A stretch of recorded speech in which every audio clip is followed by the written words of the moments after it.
온라인 4차시 수업 진행하도록 하겠습니다. 먼저 오늘 수업을 진행하기 전에 우리 지난 시간과 관련된 영상 하나만 보고 오도록 할게요. 오파린의 가설, 그리고 밀러의 실험, 그리고 그것들을 바탕으로 오늘 배울 내용들이 모두 있는 영상입니다. 한 5분 정도이니까 가볍게 보고 오도록 할게요. 1930년대 러시아의 생화학자인 오파린은 원시 지구의 환경에 주목했습니다. 그는 원시 지구의 무기물이 화학 반응을 통해 생명의 씨앗인 유기물로 진화했다고 생각했습니다.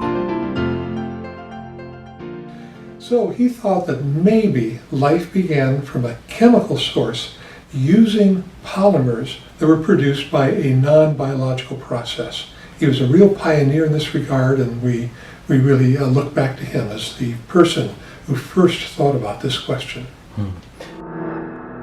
원시 지구의 풍부한 무기물이 하나로 뭉쳐 간단한 유기물을 이루고 이 유기물에서 생명체가 탄생했다는 오파린의 화학적 진화 가설. 그 후 1950년대 미국의 젊은 과학자 스탠리 밀러가 실험을 통해 오파린의 가설을 증명합니다. 원시 지구의 상태를 재현해 생명체가 탄생할 수 있는지 확인한 것이죠. 캘리포니아 대학에는 아직도 밀러가 사용했던 실험 장비들이 남아 있습니다. So this is the original apparatus that Miller and Urey designed. You look at this and it looks like there's just a couple of flasks hooked together with all this tubing. But this has a very important aspect to it with respect to trying to mimic the early Earth. 플라스크 안에서 끓는 물은 원시 지구의 뜨거운 바다. 초기의 지구 대기에는 산소가 존재하지 않았기 때문에 수소와 암모니아 그리고 메테인을 주입했습니다. 물이 끓으면서 수증기도 더해졌죠. 합성에 필요한 에너지는 번개가 공급했다는 가정하에 6만 볼트의 전기를 흘렸습니다.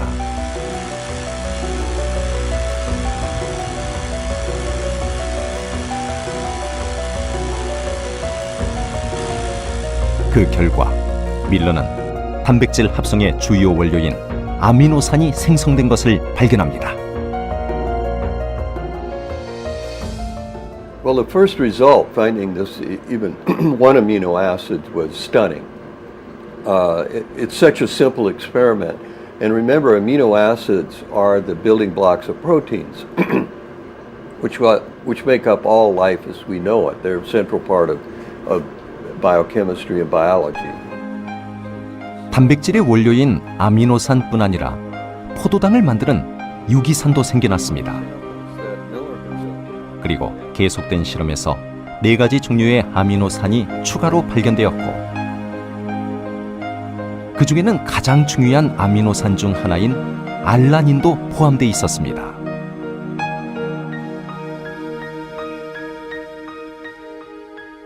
And this would then be the start of evolution as well as the origin of life. And so you go from simple molecules to more complex molecules to eventually some sort of simple self-replicating entity. Now it is a long ways from simple molecules to the first self-replicating entity. And we're working on trying to fill in the details of how that could have taken place. 오파린의 가설과 밀러의 실험은 무기물이 화학적 진화를 거쳐 생명의 씨앗인 유기물을 만들어낼 수 있다는 가능성을 보여주었습니다.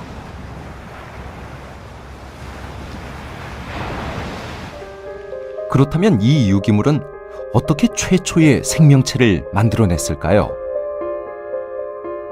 지구에서 가장 단순한 형태를 지닌 단세포 생물들도 세포의 구조는 매우 복잡하고 정교합니다.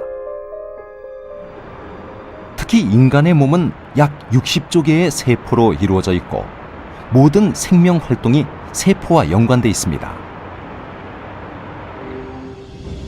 스스로 에너지를 만들고 증식까지 하는 세포는 생명의 메커니즘을 지니고 있습니다. 또한 생명을 이루는 가장 기본 단위이기도 하죠.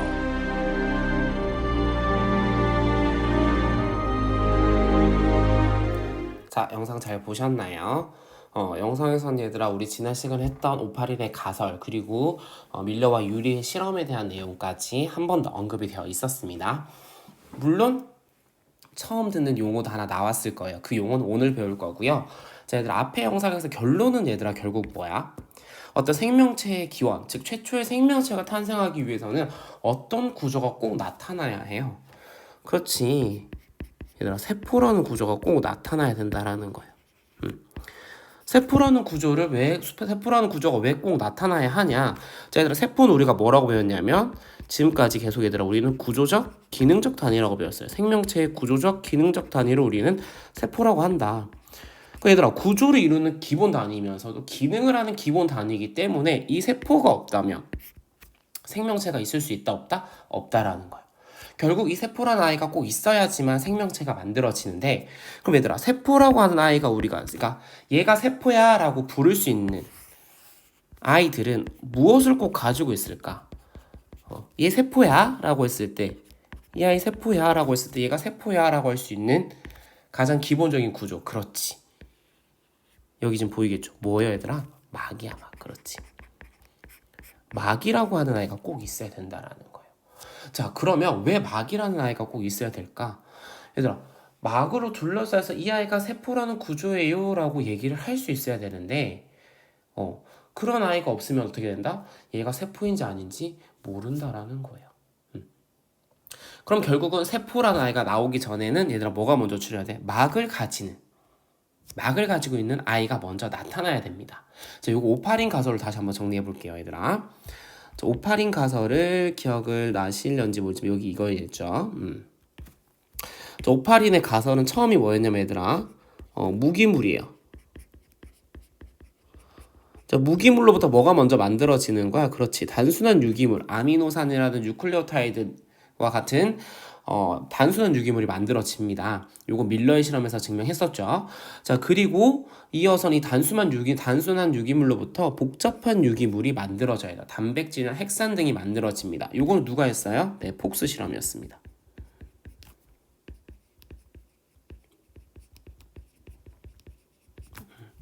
자, 그리고 오늘 해야 되는 건 뭐냐면 오늘 할 거는 이런 복잡한 유기물로부터 뭐냐면 이 복잡한 유기물들이 따로 노는 곳이 아니라 결국 이들은 한 곳에 모아서 복합체를 이루어야 된다라는 거예요. 유기물 복합체를 만들어야 됩니다. 이 아이는 한 곳에 모이게 하기 위해서는 어떤 구조가 있어야 된다? 그렇지, 지금 얘기하고 있는 막 구조를 가지게 됩니다.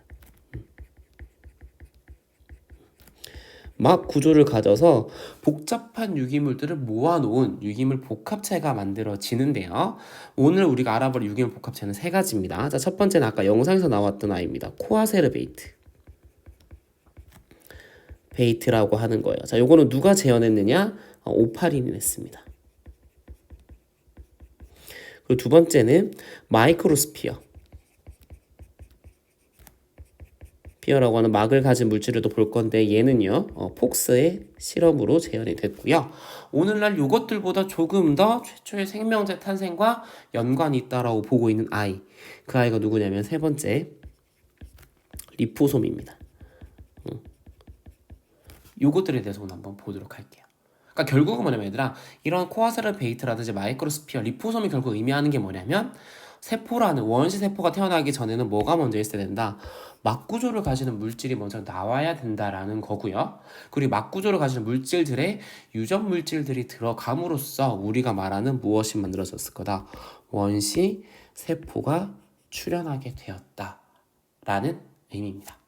자, 그러면 이와 같이 막은 왜 꼭 있어야 되느냐? 왜 유기물 복합체로서 막 구조물을 갖고 막 구조가 있는 유기물 복합체여야 하느냐 한번 보도록 할게요. 자, 왜 막이 꼭 있어야 되느냐? 얘들아 생명체랑 뭘 할 수 있어야 돼요? 물질대사 할 수 있어야 돼요. 그리고 생식을 할 수 있어야 됩니다. 결국 얘들아 물질대사 생식 이 과정들은 결국 뜯어보면 뭐예요? 화학 반응이에요. 그럼 이런 화학 반응이 얘들아 널리 막 퍼져 있는 것들끼리 해서 일어나는 게 효율적일까요? 한 곳에 모아놓는 게 효율적일까요? 아무래도 한 곳에 모아놓는 게 효율적이죠. 즉 외부 환경과 분리되어서 독자적인 화학 반응이 일어날 수 있는 공간을 만들어 주는 것이 중요하다라는 거예요. 그 물질들끼리 모여 있어야지만 그들과의 반응이 더 잘 일어나면서 효율적이다라는 겁니다. 그래서 세포막이 필요한 거고요. 또 하나는 뭐냐면 얘들아, 우리 세포막의 중요한 특징으로 하나 배우고 있는 거죠. 선택적으로 흡수할 수 있다. 또는 선택적으로 뭐 할 수 있다? 물질을 방출할 수 있다. 이러한 성질을 우리가 뭐라고 합니까? 6글자로. 그렇지. 선택적 투과성을 가지는 거잖아요. 이 선택적 투과성을 가지는 게 중요합니다. 왜? 왜 선택적 투과성을 가지는 게 중요하느냐? 뒤에 나오네요. 세포 내 환경을 어떻게 유지한다? 안정적으로 유지한다라는 거지. 안정적으로 얘들아 유지해야지만 뭐가 되겠어요? 물질 대사라든지 생식 이런 것들이 문제없이 잘 일어날 수 있겠죠.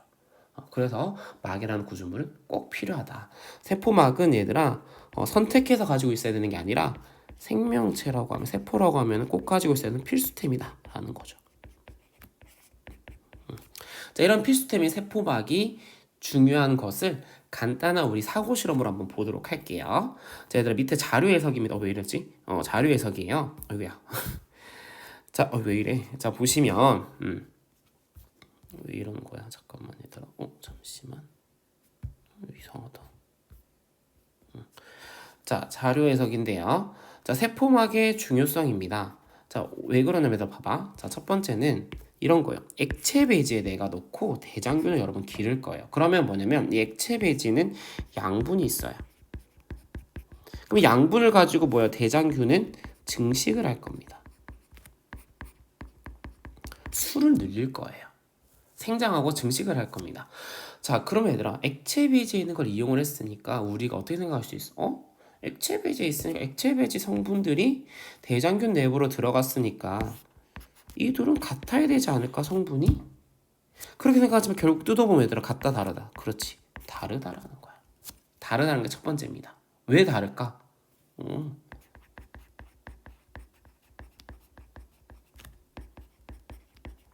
이것 때문이죠.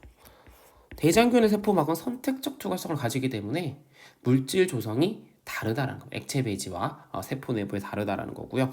두 번째는 뭐냐면 이거야. 자, 그럼 이번엔 세균을 한번 대장균을 터트려 볼게요.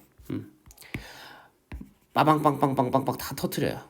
그래서 여기 안에 물질들이 다 밖으로 이렇게 나옵니다. 자, 얘들아 이렇게 나왔을 때 그럼 이 나온 물질들끼리 모여서 이 아이들끼리 모여서 물질 대사 가능합니까?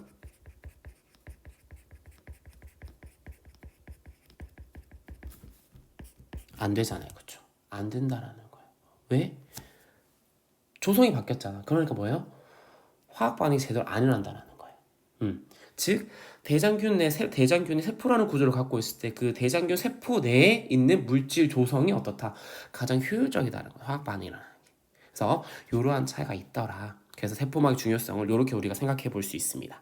자, 그러면 이러한 막을 가지는 세포막이라고 하는 아이가 있기 전에는 뭐야?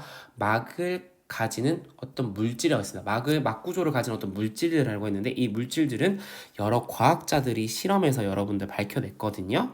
그래서 필요한 막 구조를 재현을 했다라고 했습니다. 자, 먼저 오파린은요. 아까 뭐였지 얘들아? 그렇죠. 코아세르베이트라고 하는 물질입니다.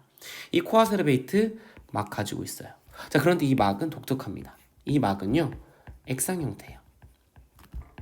지금 우리가 생각하고 있는 세포의 인지질 이중증 형태의 막이 아니라 액상 형태의 막을 가집니다. 그러니까 좀 다르죠. 자, 하지만 그래도 뭐야? 막 구조를 우리가 만든 거예요. 그런 복잡한 유기물로부터 막 구조를 가지는 물질, 유기물 복합체를 만들었습니다. 누가? 오파린이. 자, 만들었으니까 이 막 구조도 어떤 특징이 있느냐? 막이니까 그냥 둘러싸이는 줄 알았는데 보니까 독특하더라. 선택적으로 받아들이네요. 그래서 생장을 합니다. 그리고 계속해서 무한정 생장하는 게 아니라 세포처럼 어느 정도 크기에 도달하니까 둘로 나누어지는 것처럼 세포와 되게 유사한 행동을 하더라. 이게 최초의 생명체와 관련이 있지 않을까라고 오파린은 생각을 하죠. 자, 근데 오파린뿐만 아니라 폭스도 실험을 했는데요. 폭스의 실험은요. 폭스는 아미노산을 가열했어요. 그래서 뜨겁게 된 중합체를 천천히 식혔더니 액체 방울이 됩니다. 그 아이 이름이 마이크로스피어예요.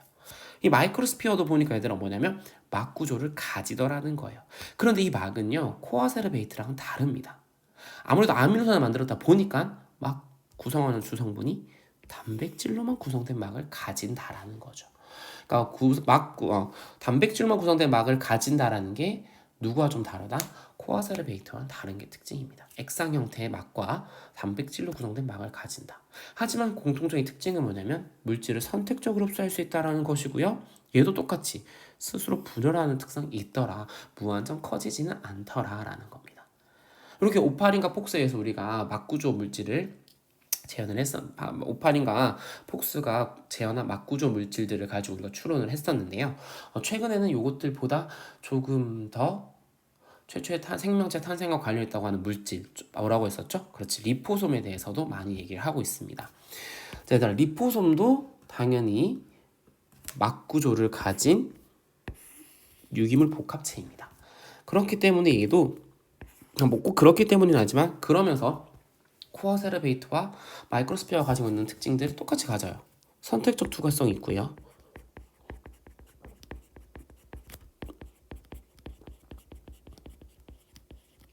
투과성이 있고요. 그 다음에 부피가 커지면 계속 무한정 커지는 게 아니라 작은 리포솜을 형성해서 분리가 됩니다.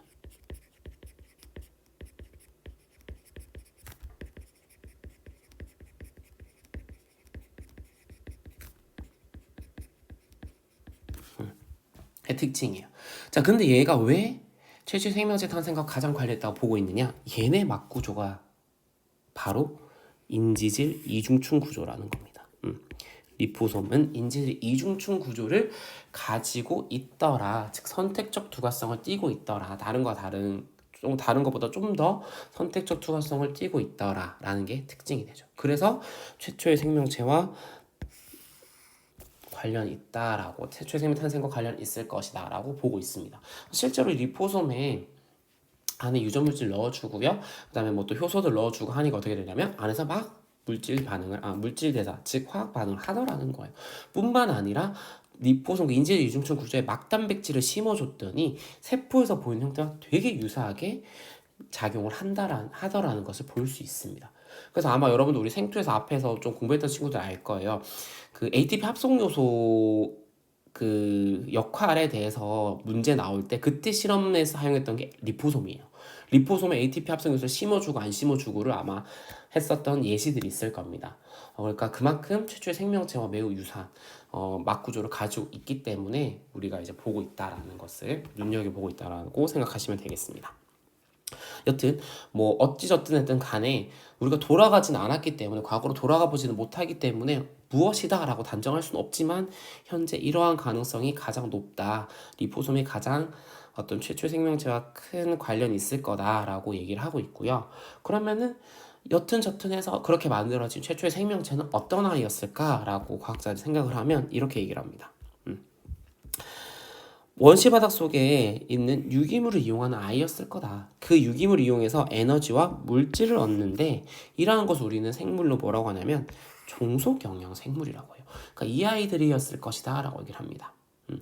종속 생물은 얘들 크게 두 가지로 구분할 수 있거든요. 종속 영양 생물, 즉 스스로 유기물을 만들지 못하고 이미 만들어져 있는 유기물을 분해해서 에너지와 물질을 얻는 걸 종속 영양이라고 하고요. 반대로 유기물을 합성하는 아이들도 있습니다. 그 아이가 누구냐면 얘 반대말이죠. 독립 영양 생물이에요.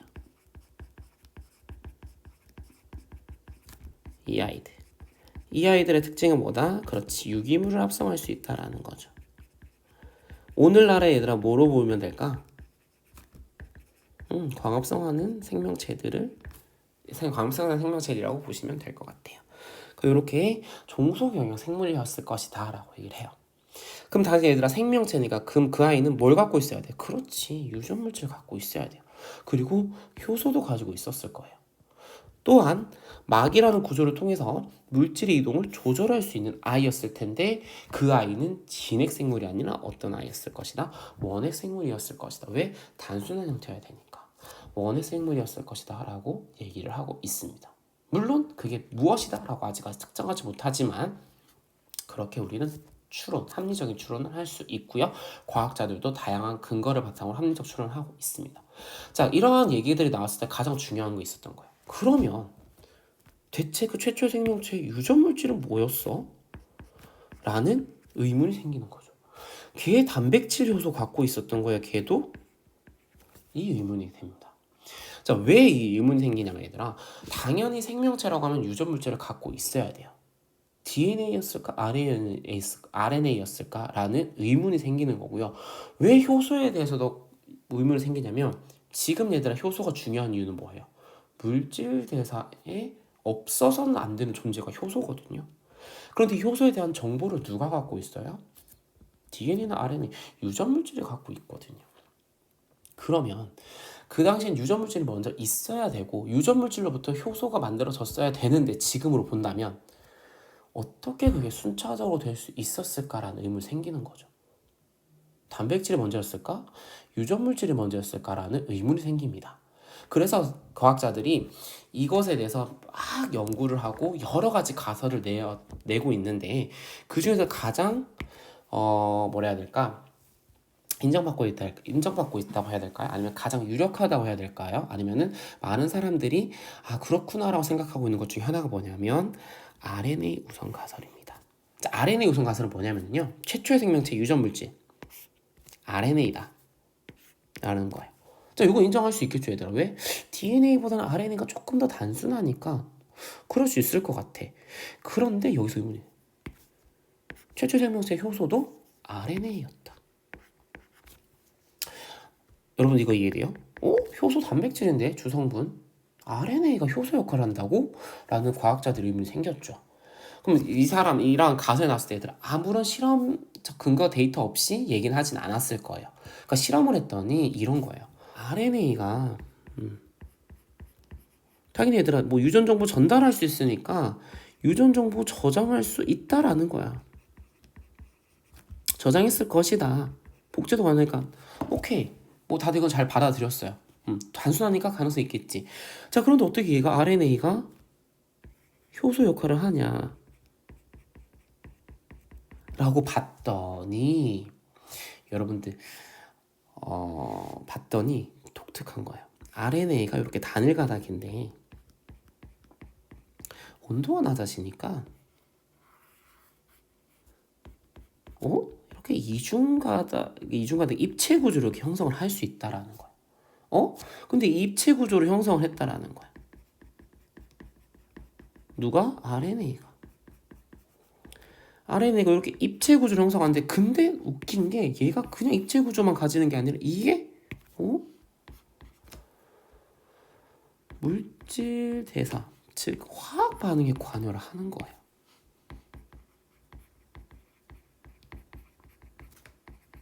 화학 반응에 관여하더라라는 걸 실험적 데이터를 얻어냅니다.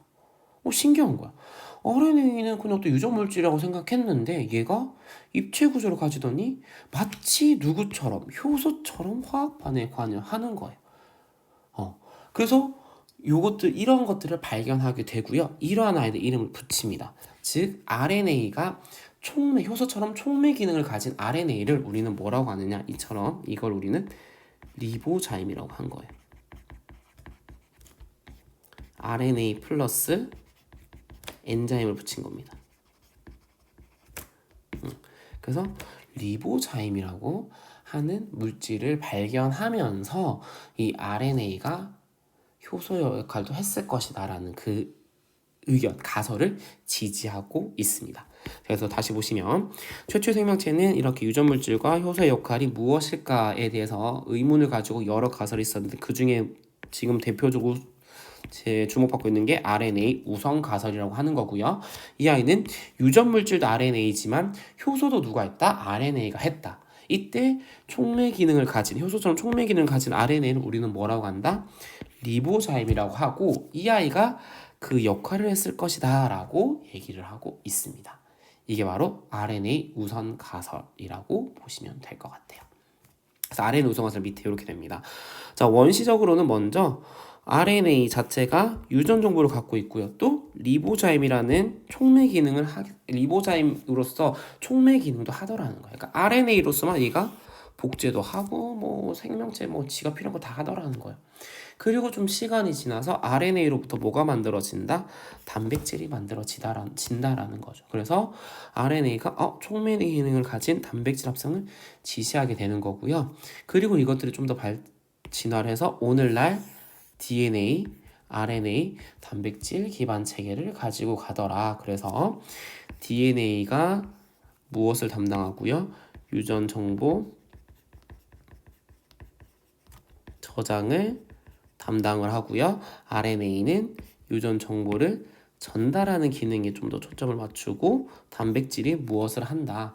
효소 기능을 담당하더라. 이렇게 약간 오늘날 DNA, RNA, 단백질 기반 체계로 발전해 왔을 것이다 라는 어떤 이 흐름이 무엇이다? RNA 우선 가설이다 라고 보시면 되겠습니다. 그래서 RNA 우선 가설은 최초의 생명체는 RNA가 유전 정보와 촉매 기능을 모두 담당했을 것이고 이것들이 점차 진화를 해서 오늘날과 같은 DNA, RNA, 단백질 기반 체계를 가졌을 것이다 라고 하는 게 RNA 우선 가설이다 라고 보시면 될 것 같습니다. 자, 오늘 수업은 여기까지 하고요. 다음 시간에는 밑에 있는 거 광합성 생물의 출현과 지구 환경의 변화부터 해서 다음 내용인 진핵생물과 다세포 생물의 출현까지 한 편의 이야기로 수업을 하도록 하겠습니다. 오늘도 고생 많았어요. 안녕.